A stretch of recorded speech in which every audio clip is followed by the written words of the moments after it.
Okay. No music today. We're just going to go into it. I'm not expecting to get a crowd. I'm just talking. Yesterday I tried to do this video and I didn't really have a way forward, man. So let's go over what's been going on the last 3 months since I've been gone, why I left, why I'm back, what this channel is going to look like going forward, what I'm going to look like going forward. So while I was still married, before my cousin came, I was very goal orientated, and I was very disciplined, and I was sort of ultra hyper vigilant and just unstoppable, man. But my wife wasn't here. And every time the loneliness would get a little bit too much, either she would fly over here or I'd fly over there, but she never was here for longer than 2 months at a time. And I was never there for longer than 2 weeks. It's just the truth. We tried to color it in a little bit better than that, but that's just how it was. Sometimes she'd be here twice a year, sometimes only once a year. And that really hurt. It felt like abandonment, but I just buried and suppressed those feelings. Because when I married her, I had finally gotten out of not a depression funk, but a loneliness funk. I had finally stopped feeling lonely. I had filled up my life, not with skateboards, but with weightlifting, clients, all the other stuff. But I didn't have any good income. And I was dating here and there, and it wasn't great, but it wasn't bad. But it wasn't a constant feeling of loneliness. Whenever I'd get a little bit lonely, I'd go out. Maybe go to a club, go to a bar, and that's it. Usually strip club. But I found religion, so that kind of stopped. And I just started doing my own thing, right? And I had certain goals: publish, travel to certain places, do certain things, all that kind of stuff. So it was getting published. It was teaching martial arts at an official school, write a certain book, do certain amount of stuff like that. It's just that's what I was doing. And that went well for a while. And then I met my wife. And this is all post Jordan Peterson, 12 Rules for Life. 12 Rules for Life and all that kind of stuff. It was really good. I got in great shape.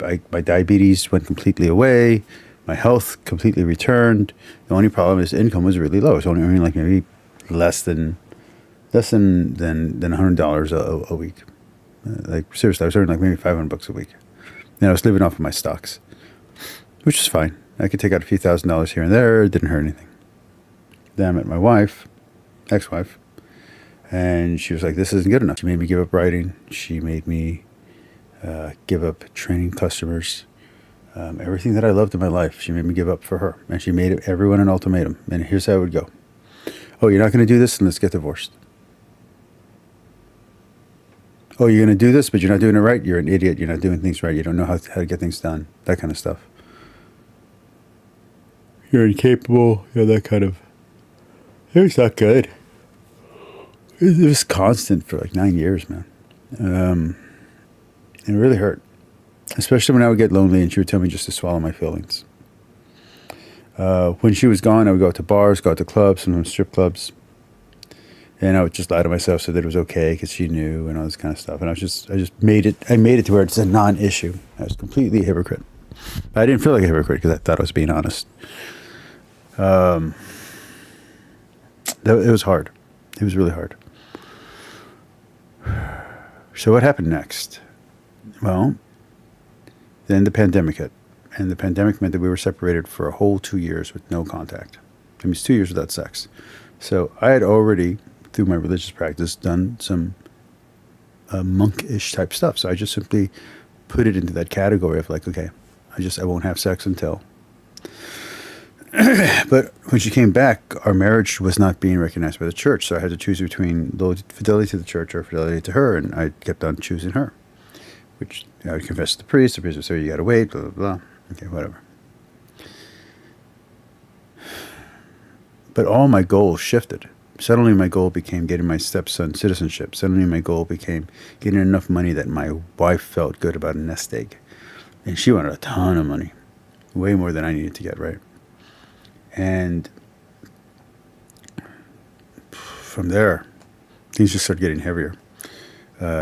she then wants me to help with immigration papers and do all this other work.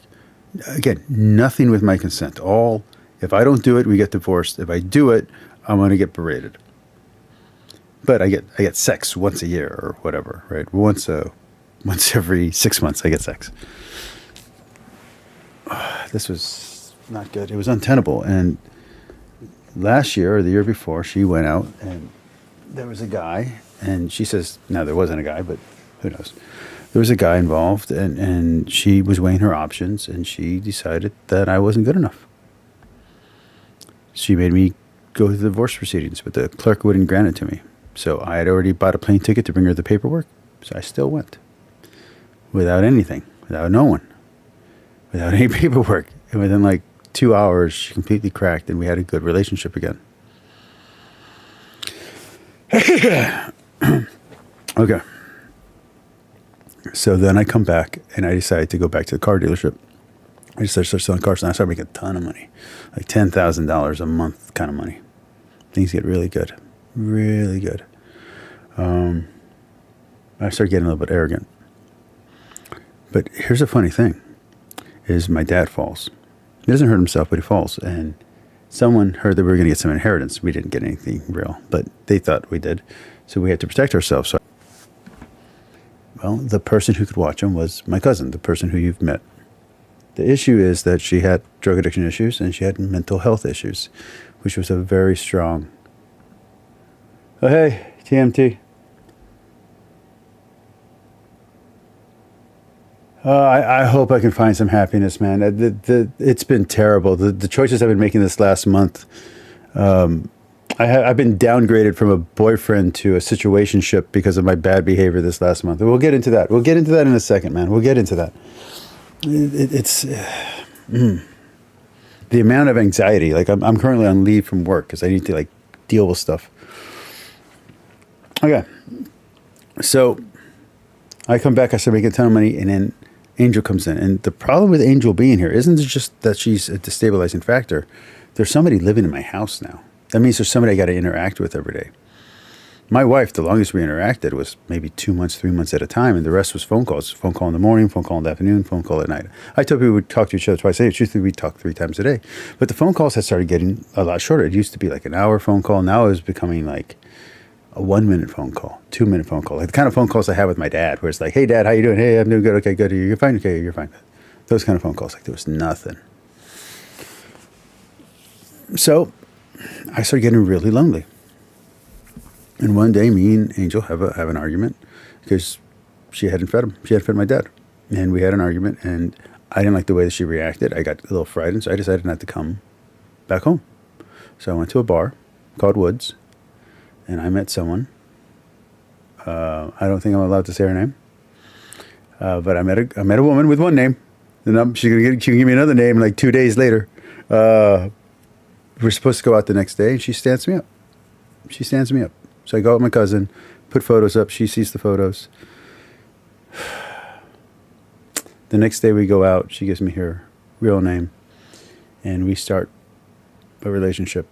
But it gets intense because there ends up being some white lies, some little lies, half-truths, and I end up catching her. And I used to be a journalist, so I start looking into things, and things just start getting ugly. But I'm always cool about everything. I'm not like doing anything, but the intensity is just ramping up. You know what I mean? And my car sales is ramping up. But there's a problem. Not just a helicopter. There's a problem. The place where I'm working at is drying up. Like there's foot traffic is just slowing down. My bosses that hired me leave. My coworkers who I'm friends with leave. And it's just like, well, I'm here by myself, and there's nothing to do between 6 and 10, and because we work long hours there. And, well, eventually one day, I'm feeling kind of guilty. And I tell my ex-wife, and we're already separated for 2 years. I tell her, hey, I met someone. But I don't really say that. I start off with, hey, I'm really lonely, and I'm about to do something with someone. Like, I'm about to commit to someone. And she's like, well, what are you talking about? Just go get a hooker. Just go get a pay girl. That was the wrong thing to say. It completely shattered what I thought our marriage was. Because she had said that before insultingly, But then I realized, no, she was like, I don't care what you do. As long as we're married, I don't care. I'm like, that's not a marriage. We don't live together. You don't care who I sleep with. That's not a marriage. You don't love me. So in this like devastated arc, I go to this person, and then I find out that the person was lying about something. It ends up being a non-issue way later on in the relationship. And then there's like silence and all this kind of stuff. And so it's the noise starts reading as signals. You know what I mean? Like, oh, she's ignoring me, blah, blah, blah. She's not. She's asleep or she's working. But I'm like, oh, So my anxiety is rising. Then we go and there's an accident. And her family gets, into a situation. I put in more emotional work into the marriage, which is going to bleed into the relationship I'm about to talk to. But I put more emotional work. Now that it's over, my ex got kind of excited because she thought maybe I was going to back out of the divorce. And so then she called just the wrong time when me and the other person were negotiating what our relationship is going to be going forward. That did not go well for anybody. Anyway, back to the story. So I fully commit. We start talking about marriage, everything. Like everything's getting really hyped. And we start trying to make time for each other. But the problem is that we both work impossible schedules. So we're just like constantly adding stress. Our work productivity is going down. But we're okay. We're okay. We're okay. Everything's going fine. But again, there's all this noise. People are saying rumors. There's all this other stuff. It's crazy. It's like we're back in high school. And it's like, why is this happening? It doesn't make sense. This kind of stuff doesn't happen to me. This kind of stuff doesn't happen to her. Why is this happening? My cousin, who's a little interesting, thought that maybe it was a spiritual attack. It was just a lot, right? Well, then a friend of mine has a cyber stalker, and the cyber stalker decides I'm the secret boyfriend, and she's going to expose me to my girlfriend. And I'm like, then I have to like call the girl I was seeing and be like, hey, you gotta unfollow me. She's never brought me back, by the way. I've never gotten full access back to any of her social medias. This truly did cost me. It cost me relationship points. It cost me everything else. But it was more destabilizing, more anxiety. My sales drip. Now my income's down. Then I get money gets stolen from my accounts. So now I don't have the money that I had. I don't have the resources that I had. My backup to my backup is gone. And yeah, so okay. So the money's now gone. Everything that I worked for, everything that I built in these 8 months, 7 months, just gone. And then my dad's nurse gets blood cancer. So she's gone. So now Angel has become the primary caregiver of my dad. This was not a good move. She didn't come down here for this. She was supposed to be a supplemental. This was well beyond the responsibility of what we talked about. So everything comes to a head, and the girl who I'm dating, I end up pushing her on a question that didn't matter, that I didn't care about. I made it a big deal, and it fractured the relationship. It's still fractured at this point. And I'm really worried I'm going to be single for the rest of my life. I really am. I was being a salesman to her, and I was being pushy and persistent, and I really shouldn't have been. The answer ended up being something very basic, and I ended up realizing exactly who she is. But by the time that I realized everything, by the time that my mind rebalanced, that my emotions rebalanced, by the time that everything had worked out, the damage was already done. So I've been living in this limbo for like the last, 4 days, 5 days. Like, are we going to make it? It's going to be okay. And then I suddenly come to this revelation, like, hey, I just got to start cutting things out. So I cut off one of my longest childhood friends because of the cyber stalker. I'm like, you can't be in my life. If you're going to have that person in your life, that's too dangerous to my life. Boom, cut them out. My brain starts getting clear. Another situation comes through. I just cut it out. Brain starts getting clear. Like everything. I stopped doing this channel for a while. And so everything that I'm cutting back, like bandwidth is coming back to my mind. You know what I mean? And things are getting clearer and clearer and clearer and clearer. But the problem is that I've been using ChatGPT to help analyze stuff and keep me sane while everything's going crazy. But it's been gaslighting me because it can do that. And I'm like, wait a minute. So first I was like, can you correct all the mistakes that you purposely made? And so it did. And then I was like, that's a ton of mistakes. So let's fix all that. And I start that project. And it's like, well, fix all the mistakes that I made because of you. And I said, okay, well, there's a list. All right. And then it's like, how many of these signals are false signals and false positives because you're reading anxiety where there's only silence? 80% of the anxiety causing situations was made up by ChatGPT.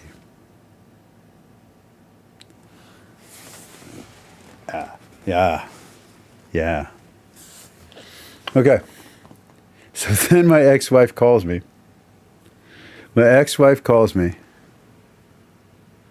And she goes, "Who are you with? Well, she texts me first. Are you with her? Or is someone else there?" And I'm like, "As far as you know, I'm at work. I didn't tell you that I took a 5-day vacation to fix this household problem. Like the house was really bad.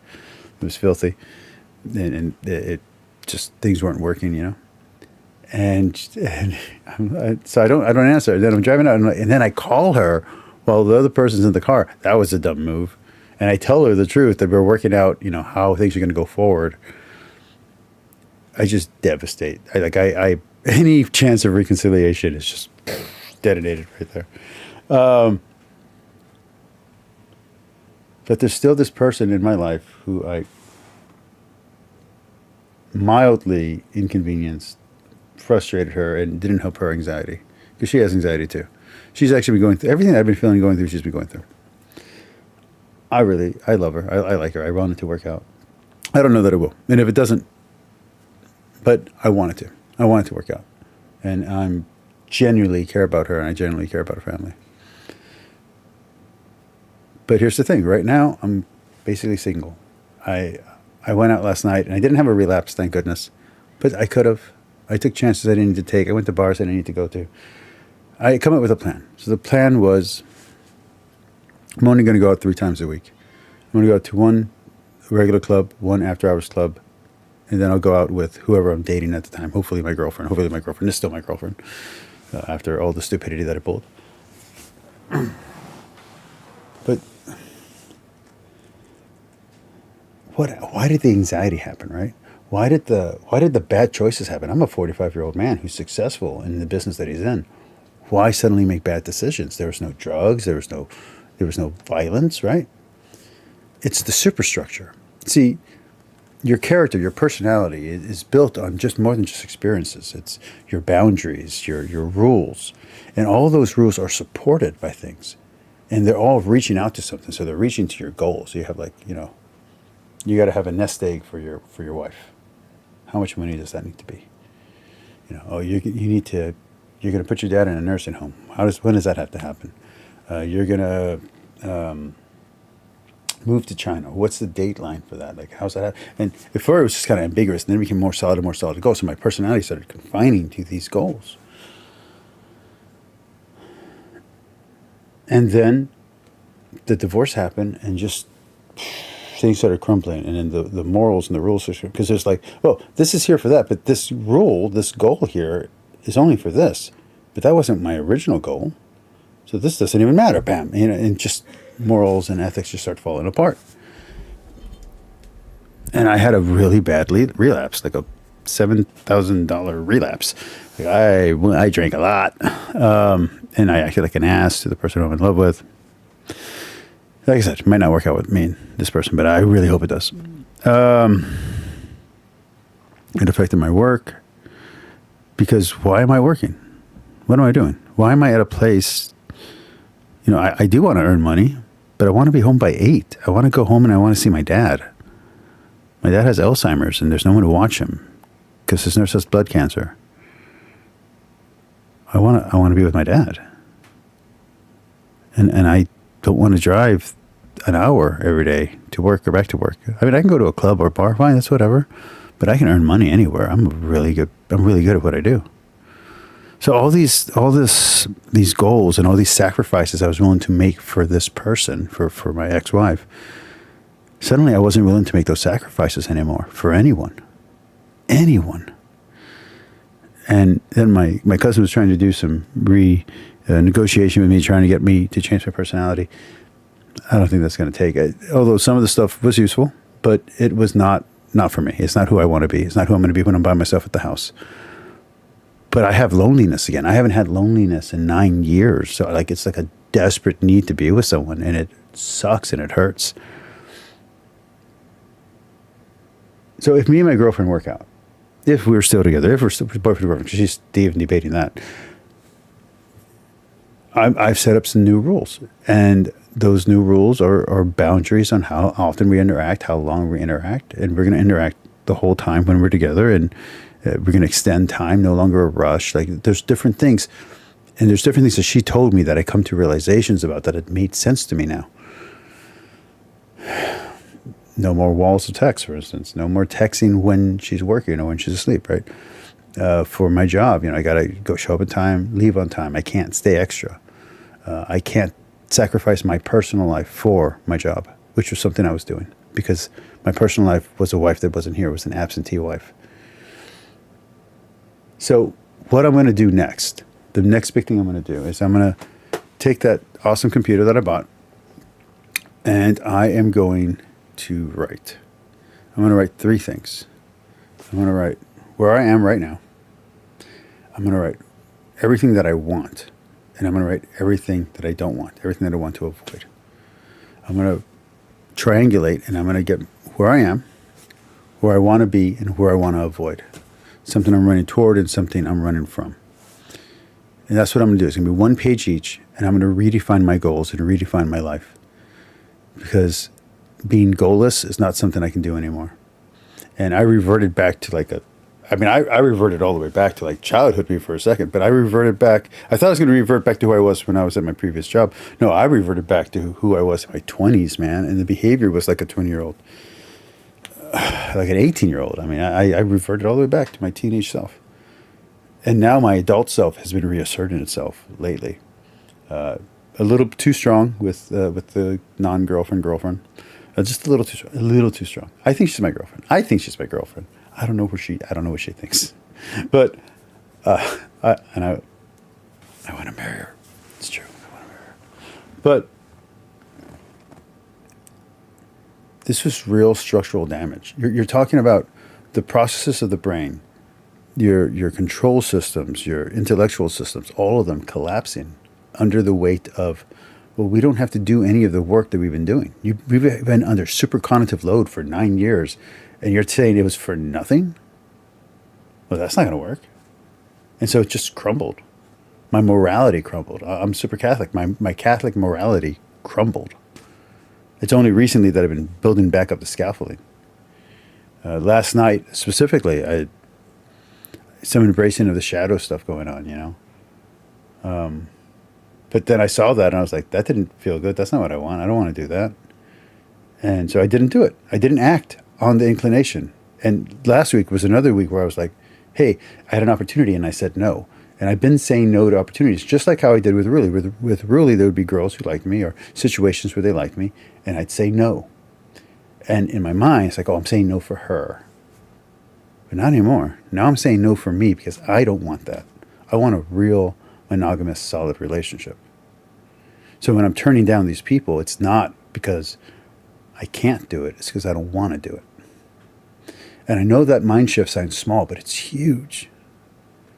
It's not a little thing. It's a big thing. Once you have self-authorship, once you're controlling your own narrative, once you're controlling yourself, it's not the same. It's just not the same as making sacrifices for others. When you're sacrificing for others, your narrative becomes, what do they need? What do they want? What is their survival? When you start taking care of yourself first and then taking care of the other second, it becomes, what do you want? What do you need? How do you protect yourself? It just changes everything. That doesn't mean you can't be in a couple. You can be a couple and to be two individuals who are supporting each other and who are equals with each other. You can do that. But what you can't do is be so sacrificial that you lose your identity, and you have to be someone that you're not, so you can do things that you normally wouldn't do for someone who's a leech. You just can't do it. And I figured that out. I learned that lesson too. And so I'm going to be in the process of rebuilding my superstructures. Now, does that mean my foundation is gone? No, my foundation is still there. I'm still disciplined. I still got everything. I still got all the lessons I learned in my life. But I need to rebuild the superstructures. I need goals again. I need something that I'm running from, something that I'm running toward. And so that's what I'm about to do. All right, I was hoping this was going to go 30 minutes. I only went 25 minutes. That's all right. Anyone in the chat? I know there's been a few people who were here today. Want to say anything? Oh, hey, Ordinary. Yes. Let's see. I've been listening for a bit. I'm happy you discern with your special lady friend in your life. It reminds me of the narrative from a bishop that in an airplane, you put on oxygen mask before you help others. Yeah. And again, she might leave me. I was a jerk. She might. I hope she doesn't. She's beautiful. She's smart. I'm very proud of her. There's some question. Well, why are you proud of her? She's dedicated to her family. She sacrifices when she needs to. She's strong when she needs to be, and she's soft when she needs to be. And she's completely loving and forgiving and very patient. So I'm very proud of her. If it doesn't work out, it's going to hurt me a lot. But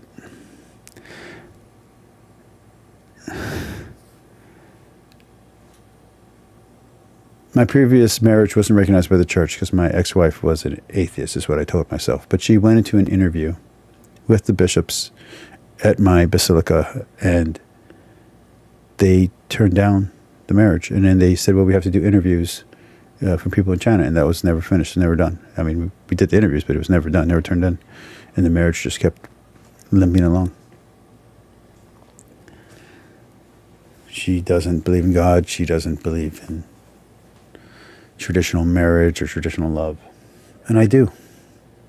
I want someone who I'm monogamous with, someone who I'm dedicated to, someone who's monogamous with me, someone who's not going to be with anyone else. And once I started realizing all these things, man, the standards just started coming back.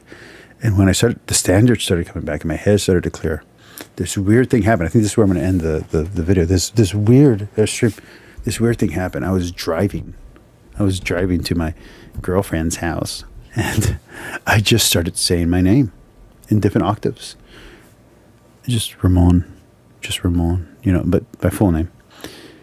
And in different, is this my natural voice? Is this my natural voice? Is this my, I was just finding myself and defining myself and my goals.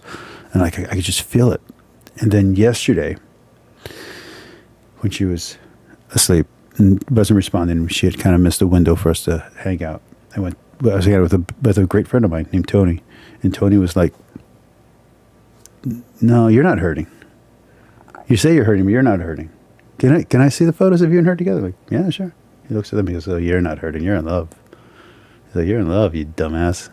And he's like, you got a plan. You're going to come back and you're going to sell a lot of cars, aren't you? You're going to do a lot of big things, aren't you? You got a lot of plans growing.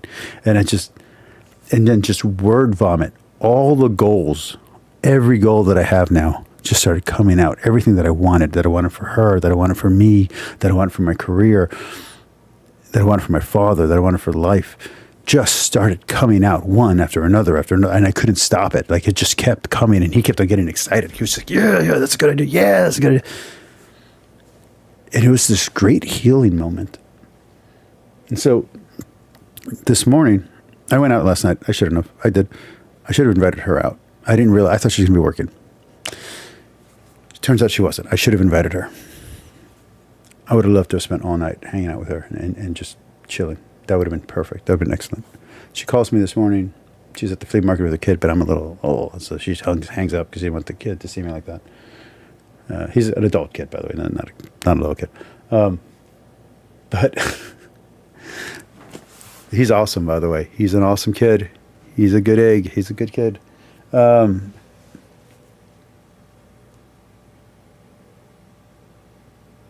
The way I've interacted with her the last 2 or 3 days is the exact person that I should have been from the beginning.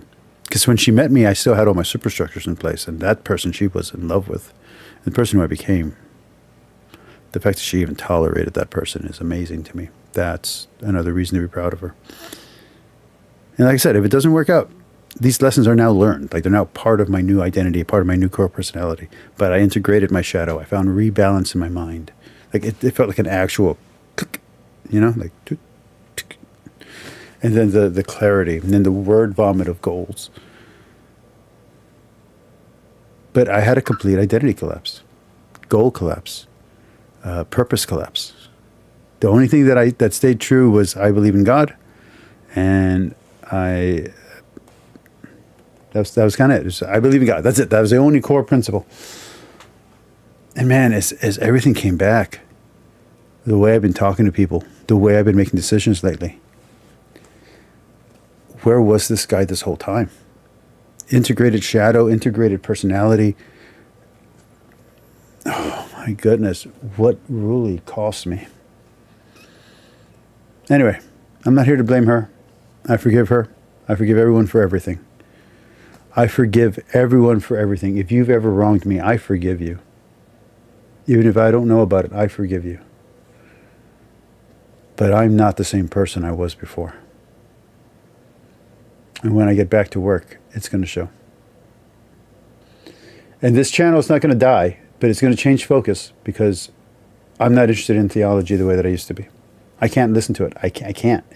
I've tried. I can't even watch the episodes. I can barely watch YouTube. Part of that is cognitive overload, but I think we're going to start talking about different things on this channel, and that's okay, because God's God of everything. All right, I love you all. Have a good night.